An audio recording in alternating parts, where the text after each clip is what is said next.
This is a big fish, if it's just fish. A little bit bigger northern. Whoa, that's a pretty nice northern. Oh yeah. You gonna give him the claw there, Nick? That's not your garden variety hammer handle there. Yeah, he didn't want to come up through that hole. Talking about the tip-up fishing, if you are new to the sport or just thinking about getting into tip-up fishing, noticed one of the things that you do is that once you attach your depth finder to go ahead and find the depth, you know, it's just basically a big old weight. So you can find the depth, you can drop it down, find where your bottom is, you determine where you want that bait to be, then you go ahead and you mark that line. Tell me a little bit about that. Just a simple little bobber like that. Just a little tiny rascal like that. It doesn't have to be big, just enough to tell you where it needs to be set. Yeah, and you know, I think the smaller the better, the less resistance when the fish is pulling it through the water. It down. The better off. You know, I've seen a lot of guys who will thread a button on the line, or some guys will use an inline bobber with a toothpick and peg it off, or you know, that way it's always there. You don't have to reach in your pocket for them. But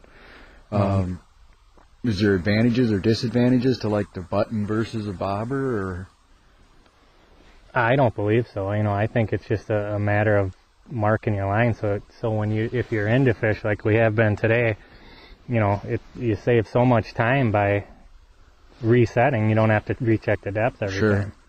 Yeah, that's a slick way to do it. Cheap too. Yep. Get a fistful of those for $1 and last you all season. Yep, for sure. Good idea.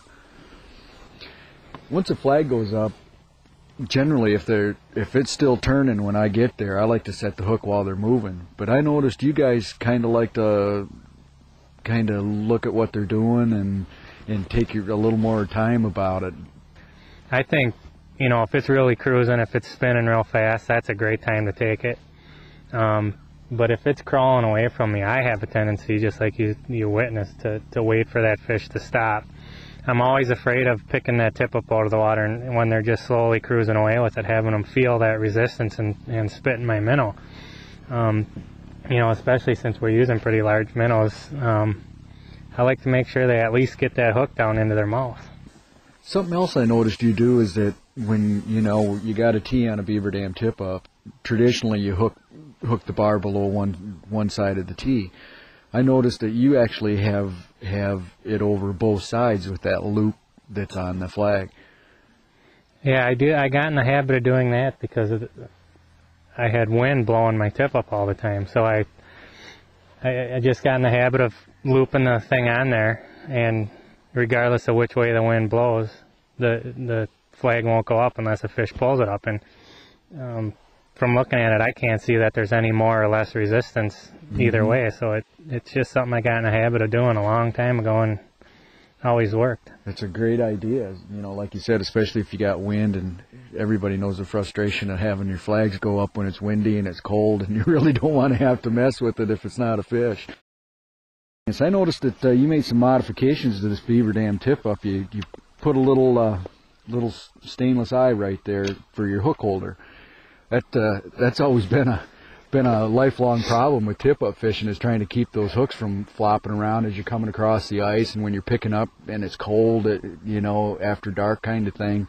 You just hook your hook right through there, and it stays secure, and everything stays neat. And yeah, what I do is I actually rotate the line spool up, and then I just got a little short piece of line going from here to the hook. And then I wedge this down, you know, with the flag and hold that in place so it stays nice and tight. Never can undo itself. You know, I've seen a lot of guys will put a cork here. They'll glue a wine bottle cork on, or else a rubber band or an inner tube or something like that. But, you know, however you do it, it's important to keep your lines separated. Yeah, and if you fish tip-ups a lot, I mean, that's a little thing, but it means a lot when you're picking up and, you know, and it's cold, and trying to keep your stuff tidy so you don't have to, once you get home, you know, rewrap your lines and get everything cleaned back up. Yeah. That's a good tip.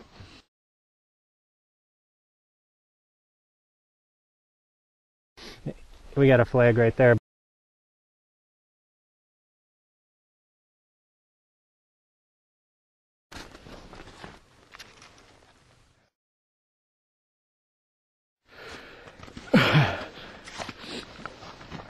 the humongoid minnow on here.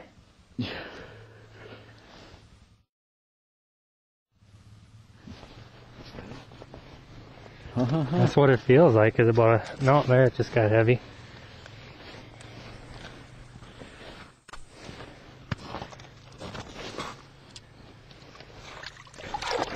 All right. Nice scoop. Look at that. Hook popped right out. That's a professional job of it there. Pretty male.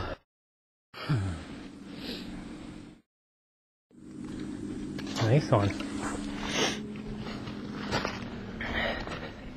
Which minnow was on that? We had a shiner on this particular one. That last walleye came on a shiner, but overall I think suckers have been the best. We're fishing with golden shiners, red tail, chubs, and suckers. And both the chubs and the suckers have seemed to catch more fish. There's days out here where shiners seem to outproduce the others, but you never know. See, we start with all different kinds of bait, and whichever one produces, we switch to that one. Just keep fine-tuning. Yeah. Well, things are winding down. We're starting to lose their light. Sure, a fantastic day, though. Yeah, it's a great day. You bet. Nice mixed bag, some gorgeous walleyes, a couple of good northerns, good action. Can't complain. They're beautiful fish. Not at all. Sure want to thank you for being with us today. It was a good time. Really enjoyed it. Good to be on the water with you again. Oh, there's another flag. Guess we'll have to go catch another one. Let's go get that one. Whose turn is it?